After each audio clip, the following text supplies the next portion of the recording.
Ah, there you are. Professor Dr. Tarquin Danglebury here, you see. I had beef. I had beef with last week's Encyclopedia entry. It was completely ridiculous. S.B.R.E. Brown, I don't know what exactly is going on, but Lord Windermere was quite distressed. Because S.B.R.E. Brown was using a pink ink in that episode. And real men don't use a pink ink, you see. They can use dresses. If they want to wear a dress, I'm okay with that. But a pink ink, you have to draw a line in the sand. And at some point, you just have to say, and Lord Windermere here, he agrees. Look how excited he is. Lord Windermere says it was ridiculous, and I agree. So I thought this week would make up. We would make up for that. You know, Lord Windermere and I, we're going only his little top hat's fallen. So we would both make up for this. We would do an encyclopedia entry on a manly ink. Just a manly ink. None of that weird pink rubbish. None of that weird nonsense about, real men can use pink ink. It is disgusting. So, this week, we're going to have a look at that ultimate black. Aurora black. That's a manly ink. It's dark and black. Like my heart. And that's what we're going to be having a look at. Because in a real man's heart, there are no emotions. There's no passion. There's just darkness. I know all about it. But anyway, this is not a psychological analysis of me, nor is it a psychological analysis of Lord Windermere, because psychology isn't even a bloody science, only penology is. And if I'm a little bit irritated, you'll have to forgive me, because I was just so annoyed with that pinking thing. It was terrible. So, this week, Aurora Black. And if you don't like it, then watch another episode. I hope this is going to be useful, and I'll see you later. Ta-ta. Yes, well, let's start with Aurora Black, you know. Start with a bit of fine writing.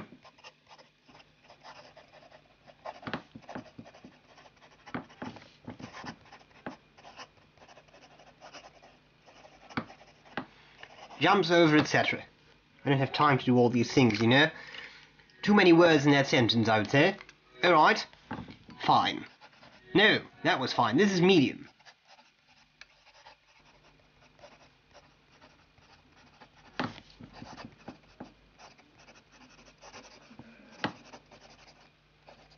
Etc, etc. Then a broad nib. Quite broad, quite wet.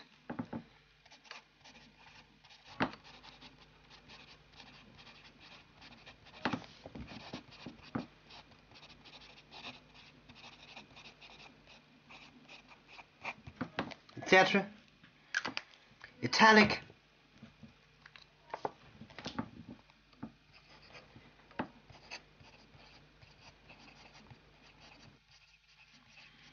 I've always thought that my handwriting is considerably better than S.B.R.E. Brown's, you know.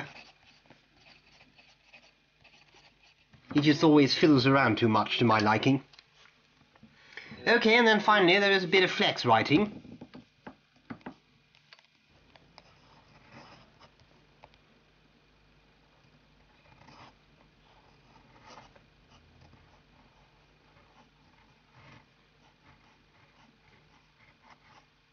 As you can see, a little bit of railroading there. If one slows down a bit, it seems to be okay. Not fantastic, but okay. Then we should have a look at some passes. Passes with the ink. 1, 2, 3.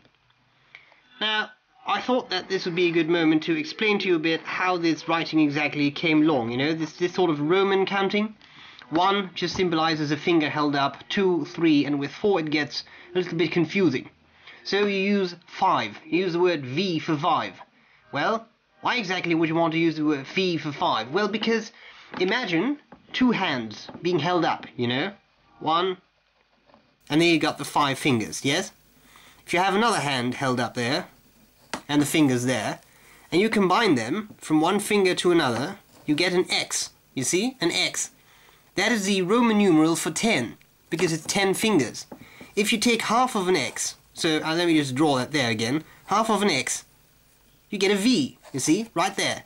Hence V. So you have 1, 2, 3, and then you have V for 5. And then, of course, you just say 4, that is 5 minus 1. 5 minus 1, is that simple? Is that simple? It's amazing. Okay, so then you go out all the way up to that, VII, 8, and then it gets confusing again. 4 little dashes is too much. So you go to 10, I've shown you 10, 2 hands, 9, 10. Very simple. Okay, now then you go up, you go up, you go up, you go up, then you come to 100. What is the Latin word for 100? Cent. So what you take for 100 is a C. Now, what is 50? It's half 100. So, half a C, carved in stone, is that, an L. That is why the L symbolizes 50 in Roman numerals, you see? It's very simple. Now then, if you have a lot of something, it will actually go to M. And M is mille, meaning 1000, you know? Now the funny thing is, if you take a Roman M,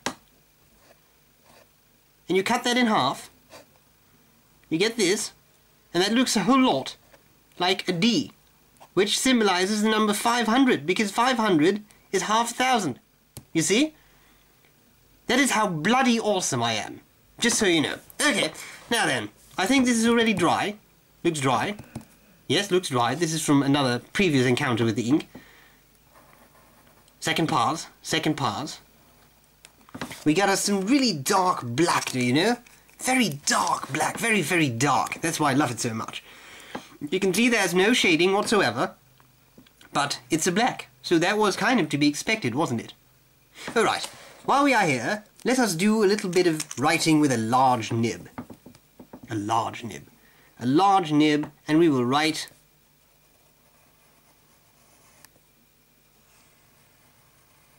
the M. Enuncial. Then we're going to do a little bit of normal medium writing.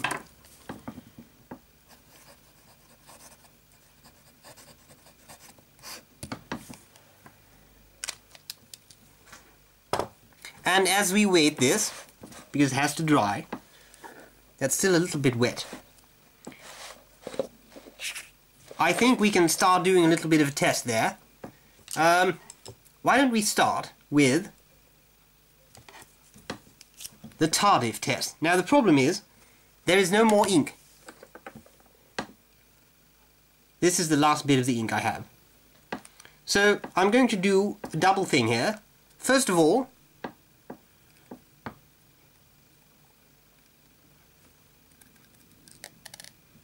the whole thing is disintegrating. Look, this little ring came off. Oh, it's terrible. The whole thing is gone. There we go. Alright, so the first thing we have is a tardive test.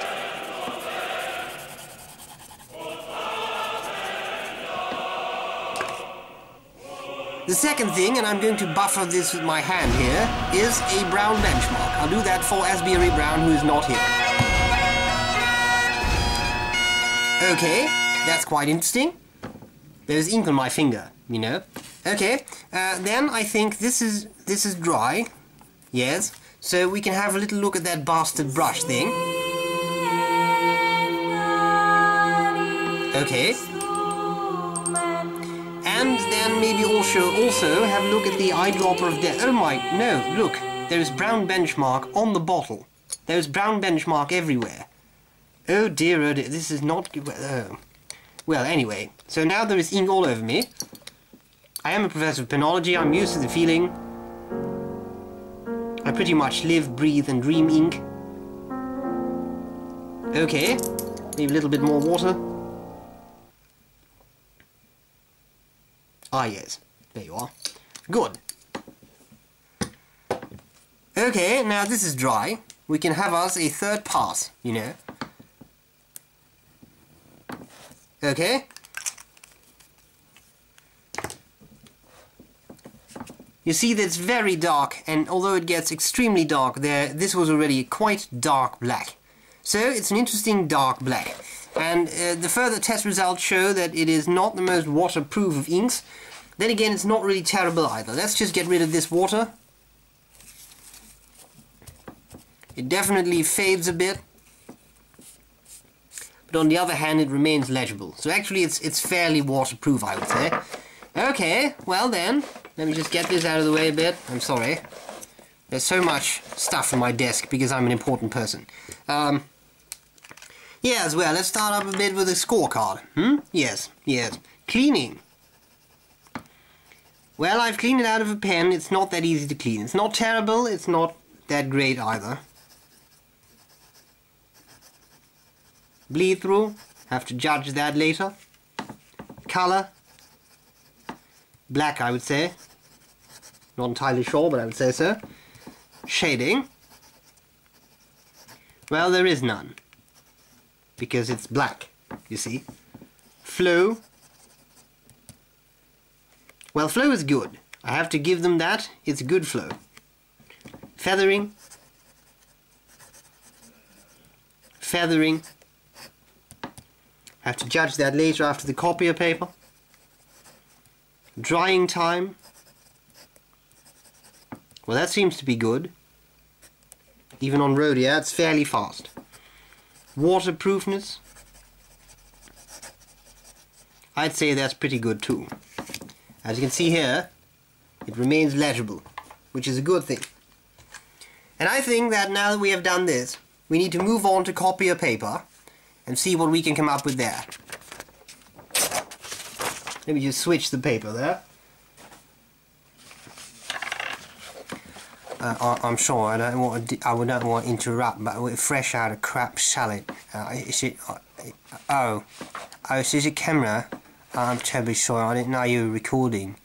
Well, yes, Lord Windermere, I was recording. Could you please just let me know what it is you desire? Well, as I just sat, mate, with fresh out of crap salad, you know, I'm kind of hungry.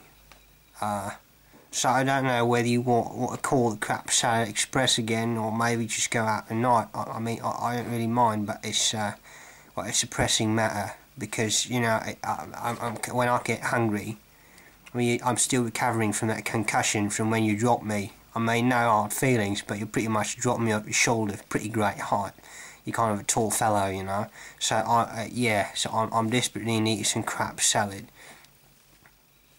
So. Yes, well, I suppose we can call the crab salad express. Usually they're pretty fast delivery. Actually, I've just heard they've gone to the goulet packaging method, so you will now get your crab salad enveloped in this sort of bluish foil. Is that so? I hope that won't affect the taste then, but we'll just have to see, eh? Okay, so I'm just going to call them. It's still 1-800 crab salad, I suppose. Oh, yes, as far as I know, 1-800 crab salad, yes. Alright. Oh, that sounds good. I'm sorry for disturbing you, mate. I'm sorry, people. Hello. It's Lord Windermere. I'm terribly sorry. I didn't really want to disrupt you. Disrupt. That's my specific neologism. That means interrupt and disrupt together. Because I think it's interesting to develop new words like that. You see, because like craps. Yes, thank you very much, Lord Windermere. I'm sure they completely understand. Please go away. Thank you.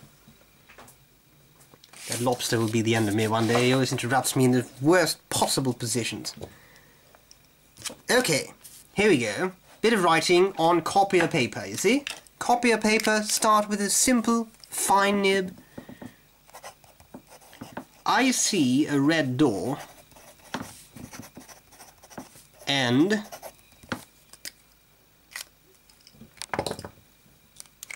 medium. I want to paint it black.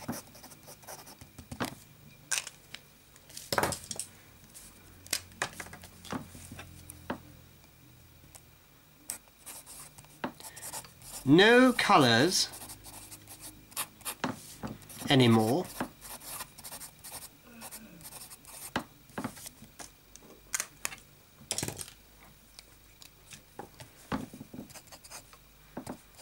I want them to turn black. You see? These are lyrics to a song, you know? Flex.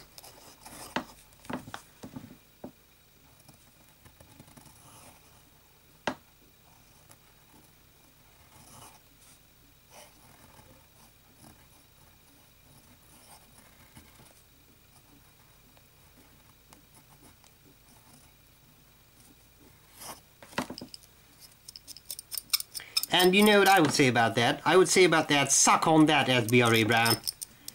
This is better handwriting than you will ever have. Just so you know. There's no enmity there. Just hatred. Well, then let me see what we can do here.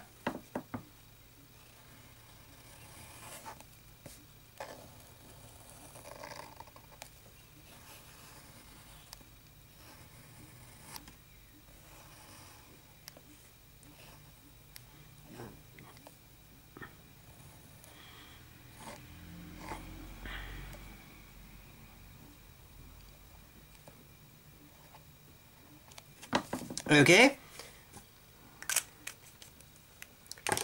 And I think that's pretty much it. What else can we do? You see, what about the bleed through? I definitely see some feathering. Let's start with that. See that? With the interesting bold nib. See it right there? There's a lot of feathering there, isn't there?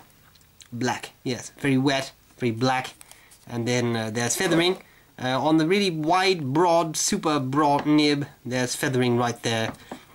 So apparently the ink can feather a bit on the wrong paper, so to speak. Copier paper, and it will feather. What about bleed through? Oh yes, oh yes, oh yes. Significant bleed through for the broad nib, the flex nib, and a lot of show through actually. Quite interesting. Quite interesting indeed, yes, I probably have to publish a paper on that. Anyway, so you have the broad, definitely bleed through. So let's try to make up our scorecard. What about the bleed through on this? Well, not in the normal writing, there's no bleed through whatsoever.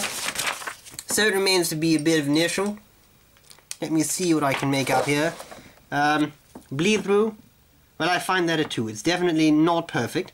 And it's not terrible either. It doesn't bleed through with medium or fine, which we have seen before too. And feathering, well, that's not perfect either. It's not a bad ink. It's an interesting ink, but, you know, 2, 4, 7, 8, 10, 11, 12. If I made a mistake calculating that, that's too bad, because I'm a professor of penology, not mathematics, you see? Okay, now finally I would like to do a short comparison. You know, short comparison with another ink. Here we have a bit of some flexi writing. So here you have that Aurora black. It's black and it's ink. You can make it flex if it flows. There we go. And that's pretty much all there's to it. Loopity loop. Yes, all there. Now I would like to compare that to another ink. And that very other ink is Gerbin Perle Noire. Lovely ink, noir. This says noir. It is a black ink, very black. It's good flow, fun to use, and probably my favorite black. Although I have to say I'm now quite partial to this Aurora black. But this is a really nice dark black, it doesn't turn dark grey. I don't think it is as waterproof as the other one, but I'm not sure about that. So, there you have it. The Inkcyclopedia entry for fpgeeks.com, presented by Professor Dr. Tarquin Danglebury, PhD, Fellow of the Royal Ink Society, etc. I hope this was useful, and if it wasn't, then please send your complaints to seehowmuchwecare@fpgeeks.com. Bye.